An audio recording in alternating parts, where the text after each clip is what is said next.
With invoices, there are 4 statuses. Approved means that an invoice has been approved by the agency and can be paid.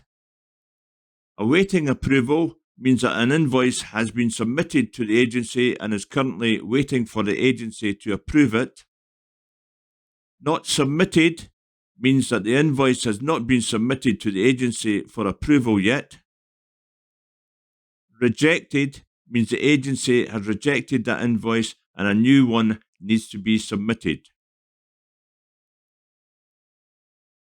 So as an example, you have navigated to the invoicing section.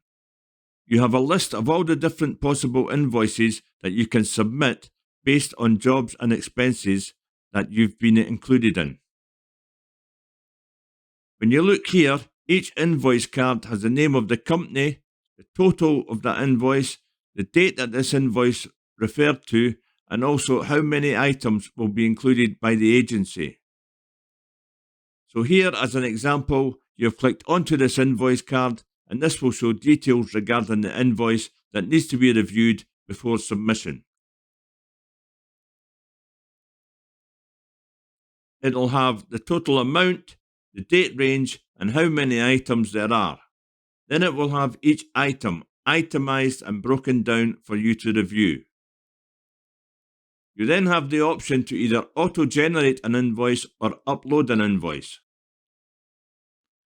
That's it. That's Crew Invoice Statuses.